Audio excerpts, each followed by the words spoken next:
तो इस क्वेश्चन में जो हमें क्या करना है कि सेंटर ऑफ ग्रेविटी कैलकुलेट करना है कॉम्बिनेशन का।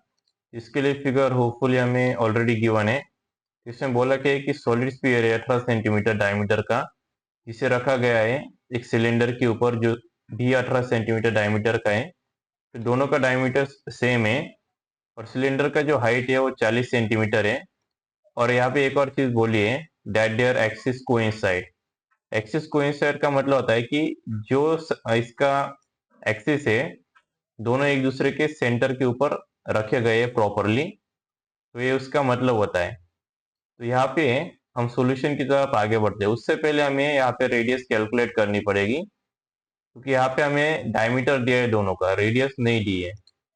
तो रेडियस का फॉर्मूला क्या होता है, तो हमें पता है कि रेडियस होता है डायमीटर का आधा जो होता है वो रेडियस होता है। तो रेडियस ऑफ सॉलिड सिलेंडर यानी कि कैपिटल आर। तो यहाँ पे हमने सॉलिड सिलेंडर जो है उसे कैपिटल आर इसलिए दिया है क्योंकि सिलेंडर जो है उसका साइज एक्चुअल में ज्यादा है स्फीयर से वॉल्यूम में। तो चाहे तो हम इसे स्मॉल आर भी दे सकते हैं, कोई इश्यू नहीं। तो इसका फॉर्मूला क्या है, diameter of solid cylinder divided by 2। तो इसका डायमीटर क्या है 18 centimetre divided by 2, 18 by 2 9 mm। तो सेम चीज ये हमारे स्फीयर के लिए, तो सॉलिड स्फीयर यानी कि स्मॉल आर। तो स्मॉल आर, तो यहाँ पे हमें डायमीटर क्या है सॉलिड स्फीयर का, हुए 18 mm, सॉरी 18 सेंटीमीटर। तो 18 डिवाइडेड बाय 2 कितना आएगा 9 सेंटीमीटर। नेक्स्ट क्या है, height of solid cylinder capital H, वो कितनी है 40 सेंटीमीटर। तो इसी के साथ हमें गिवन पार्ट हमारा कंप्लीट होता है। तो पहले हमें यहाँ पे कैलकुलेट करना है वॉल्यूम 1, यानी कि volume of solid cylinder. Cylinder का वॉल्यूम कैलकुलेट करने के लिए क्या है कि सिलेंडर क्या होता है बेसिकली, तो हमारा गैस का सिलेंडर होता है वो अलग होता है। तो सिलेंडर कुछ इस प्रकार का होता है। यहाँ पे अगर देखोगे कि थोड़ा सा हमारा जो ग्लास होता है, पानी पीने का जो ग्लास होता है, तो ग्लास एक प्रकार से सिलेंडर के शेप का ही होता है, सॉलिड सिलेंड्रिकल शेप का। तो इमेजिन करो कि जिस ग्लास से हम पानी पीते हैं, तो बस वही एक ग्लास, वो ग्लास जो है वही चीज है हमारा सिलेंडर। उसका फॉर्मूला क्या होता है सिलेंड्रिकल शेप के लिए, पाई आर स्क्वायर इंटू एच। तो यहाँ पे इसका रेडियस क्या है, रेडियस अभी हमने कैलकुलेट किया 9 सेंटीमीटर। तो यहाँ पे 9 और उसका हाइट क्या है 40 सेंटीमीटर, एच 40। तो बस इसे हमें कैलकुलेटर पे डालना है, shift pi into 9 square into 40। तो हमें आंसर यहाँ पे मिलेगा, यहाँ पे एस टी दबाना है अगर ऐसा आता है तो हमें आंसर मिलता है 10,178.76 सेंटीमीटर स्क्वायर। यहाँ पे यूनिट बहुत इंपॉर्टेंट है, सब सेंटीमीटर में चल रहा है, इसलिए प्रॉपरली सेंटीमीटर क्यूब ही देना, नॉट स्क्वायर, सॉरी। नेक्स्ट है हमारा वॉल्यूम ऑफ सॉलिड स्फीयर यानी कि V2। तो स्फीयर के केस में जो है फॉर्मूला अलग हो जाता है। तो स्फीयर और सर्कल दोनों अलग अलग चीज होती है। इसका फॉर्मूला क्या है 4 divide by 3 into pi into r cube. तो इसके लिए केस में क्या है कि 4/3 इंटू पाई इंटू आर। तो आर क्या है हमारे यहाँ पे स्फीयर का, वो भी 9 सेंटीमीटर ही है। यहाँ पे याद रखना कि जो स्मॉल आर है, कई बार क्या होता है कि स्मॉल आर और कैपिटल आर की वैल्यू अलग अलग होती है। तो इससे स्टूडेंट को कंफ्यूजन हो जाता है कि यहाँ पे हम कौन सा वाला रेडियस यूज करें। तो याद रखना कि सॉलिड स्फीयर के केस में जो है स्मॉल आर यूज करना, और सिलेंडर के केस में सिलेंडर का जो रेडियस है कैपिटल आर वो यूज करना। तो यहाँ पे हम इसे कैलकुलेटर में डालते हैं, इन ब्रैकेट 4/3। और हाँ, इसे ब्रैकेट प्रॉपर लेना, कई बार क्या होता है कि हम ब्रैकेट प्रॉपरली नहीं देते तो हमारा आंसर गलत आ जाता है और एग्जाम में उससे मार्क्स जाने के चांसेस रहते हैं। तो यहाँ पे हमारा आंसर आता है 3053.62 सेंटीमीटर क्यूब। यहाँ पे हमने V1 और V2 और V1 जो है कैलकुलेट कर लिए। अभी नेक्स्ट हमें कैलकुलेट करना है सेंट्रॉइड, यानी कि सेंटर ऑफ रेडियस का मतलब क्या होता है एक्स बार और वाई बार, और उसे सेंट्रॉइड कहते हैं। तो पिछले दो लेक्चर जो थे, पिछले दो न्यूमेरिकल स्केलों, वो इसी के ऊपर थे कि सेंट्रॉइड को कैलकुलेट करना है एक्स बार और वाई बार। तो इसे प्रैक्टिस जरूर करना, क्योंकि ऑलरेडी इस टाइप का जो क्वेश्चन है 2 बार रिपीट हो चुका है। इसे प्रैक्टिस जरूर करना। तो उसका प्लेलिस्ट जो है जिसमें वो दोनों लेक्चर, वो भी डिस्क्रिप्शन में मिल जाएगा। तो यहाँ पे हमें एक्स बार को कैलकुलेट करने का फॉर्मूला क्या है? Maximum length of composite solid divided by 2। अभी हमारा जो सर्कल है, सर्कल की लेंथ नहीं होती है। सर्कल की लेंथ क्या होती है? तो उसका जो डायमीटर होता है वही उसकी लेंथ होती है, और स्फीयर के लिए भी वही है, जो उसका डायमीटर होता है वही उसकी लेंथ होती है। लेकिन कई बार क्या होता है, स्फीयर का 90 सेंटीमीटर का दे दिया और सर्कल 22 का दे दिया, फॉर एग्जाम्पल के लिए मैं बता रहा हूँ। तो उसके उसके इसमें हमें मैक्सिमम लेंथ कौन सी हो जाएगी? 90 बड़ी या 22? तो 22 ऑब्वियसली, तो 22 लेनी पड़ती है। लेकिन अगेन होपफुली दोनों का लेंथ सेम ही है, सॉरी डायमीटर 18 सेंटीमीटर, बस हमें 18 ही लेनी है। तो 18/2 हम करेंगे, कितना आएगा? 9 सेंटीमीटर। तो हमें एक्स बार यहाँ पे हमें मिल जाता है। नेक्स्ट क्या है? हमें वाई बार कैलकुलेट करना है। तो वाई बार कैलकुलेट करने का फॉर्मूला होता है v1 y1 plus v2 y2 divide by v1 plus v2। v यानी कि वॉल्यूम। अब इसी से हमारे दो ही शेप बन रहे हैं, स्फीयर, सॉरी स्फीयर और सिलेंडर, ये पहला और ये दूसरा।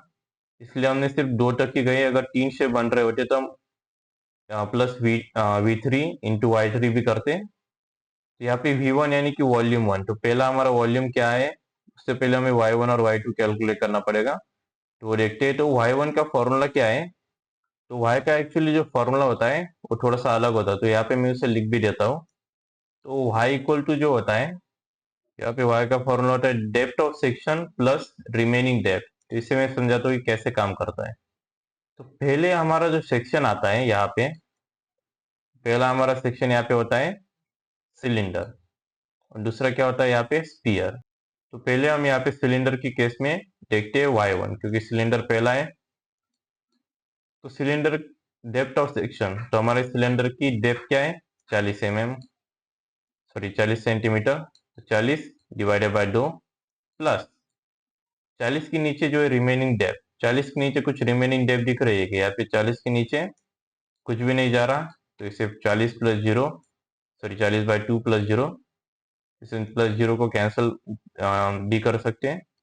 तो कितना होगा? 40/2 20 सेंटीमीटर। अभी यहाँ पे क्या है, नेक्स्ट चीज है हमारी है यहाँ पे देख सकते हैं हमें यहाँ पे y1 मिल चुका है 20 सेंटीमीटर। लेकिन यहाँ पे नेक्स्ट चीज क्या है हमारा? y2। अभी y2 की केस में क्या होने वाला है वो भी मैं बताता हूँ। यहाँ पे y2 जो है हमारे स्फीयर का आएगा। तो y2 की केस में रेडियस क्या है कि जो सर्कल होता है उसके लिए उसका जो डायमीटर होता है वही उसकी लेंथ और हाइट होती है। तो यहाँ से लेके यहाँ तक उसकी हाइट कितनी हुई, सॉरी डेप्थ कह लो या फिर हाइट कह लो, एक ही चीज है। उसकी डेप्थ कितनी हुई? 18 सेंटीमीटर। तो 18 divided by 2 plus remaining depth. अब यहाँ पे जो 18 सेंटीमीटर है, ये वाली यहाँ से लेके यहाँ तक 18, इसके नीचे कुछ और डेप्थ दिख रही है क्या? अगर इसके नीचे कुछ रिमेनिंग डेप्थ है तो वो एक्चुअली है यहाँ पे जो रिमेनिंग डेप्थ है यहाँ से लेके यहाँ तक, वो कितनी है? 40 सेंटीमीटर। तो यहाँ पे प्लस रिमेनिंग डेप्थ मुझे ऐड करनी पड़ेगी, यानी कि प्लस 40। तो 18/2 कितना हुआ? 9, प्लस 40 कितना हुआ? प्लस ये 40 एज इट इज। तो 9 प्लस 40 कितना? 49। तो बस वो I2 हमारे यहाँ पे हो जाता है 49 सेंटीमीटर। अब बस हमें यहाँ पे वैल्यूज डालनी। तो y1 v1 हमें यहाँ पे पता है, v1 कितना आया था? 10,178.76। तो v1 हो गया। y1 क्या है हमारा? y1 है 20 इंटू 20 प्लस v2 क्या है? तो यहाँ पे हमारा v2 हो जाता है 3052.63.62, हमारा v2 इंटू y2 क्या है हमारा? 49। तो बस वो 49 डालना है, डिवाइड बाई v1 की वैल्यू और v2 की वैल्यू प्लस v2 की वैल्यू। अभी यहाँ पे जो है मेक श्योर करना कि जैसे मैंने यहाँ पे कैलकुलेटर में सारे वैल्यूज डाले, ब्रैकेट प्रॉपरली दिए, तो वैसे ही ब्रैकेट प्रॉपरली लेना है। क्योंकि यहाँ पे अगर एक ब्रैकेट भी आगे पीछे हो जाता है तो हमारा आंसर गलत आने का चांस बहुत ज़्यादा बढ़ जाता है। हमारे साथ है 26.69, तो ये हमारा हो गया वाई बार। तो सेंटर ऑफ ग्रेविटी या फिर सेंट्रोइड इसे कह सकते हो, क्या है हमारा, एक्स बार है 9 सेंटीमीटर और वाई बार है 26.69 सेंटीमीटर। तो यहाँ पे मीटर नहीं है, एक्चुअली सेंटीमीटर है, तो इसे बस करेक्ट कर लेना। तो इसी के साथ जो है हमारा समर 2022 अप्लाइड मैकेनिक्स जो है वो खत्म होता है, ये प्लेलिस्ट। तो इस प्लेलिस्ट में हमने लगभग 13-14 क्वेश्चन कवर किए हैं न्यूमेरिकल। तो हर न्यूमेरिकल का सेपरेट लेक्चर मैंने लिया है। तो इस प्लेलिस्ट का लिंक डिस्क्रिप्शन में मिल जाएगा और एज ए एंड कार्ड भी शो हो जाएगा इस वाले साइड में। और विंटर 2022 प्लेलिस्ट जो है, जिसके भी हमने सेम मेथड से हर न्यूमेरिकल सेपरेट लेक्चर लिए, वो भी डिस्क्रिप्शन में उसका लिंक मिल जाएगा और एज ए एंकर भी शो हो जाएगा। तो उसे सेव जरूर कर लेना और उन प्लेलिस्ट को जो है अपने व्हाट्सएप ग्रुप पे भी शेयर कर देना। और यहाँ पे एक चीज मैं बताना चाहूंगा कि ये जो क्वेश्चन था, इसके सिमिलर ही मैंने पिछले लेक्चर में क्वेश्चन लिया था। उससे सिमिलर मैं इसलिए कहूंगा, उसमें भी हमें सेंट्रोइड कैलकुलेट करना था। कई बार उसे सेंट्रोइड कहते हैं, कई बार सेंटर ऑफ ग्रेविटी। उसमें भी एक्स बार वाई बार कैलकुलेट करना था, और उससे पहले भी सेंट्रोइड कैलकुलेट करना था एक्स बार वाई बार। लेकिन तीनों के केस में मेथड कंप्लीटली अलग थी, क्योंकि तीनों जो शेप्स थे, ये टी सेक्शन था, ये रेक्टेंगल और क्वार्टर सर्कल आया था इस केस में। तो इन दोनों लेक्चर जो है पिछले वाली से जरूर देखना, क्योंकि इसके आने के चांसेस थोड़े से ज्यादा लग रहे हैं मुझे।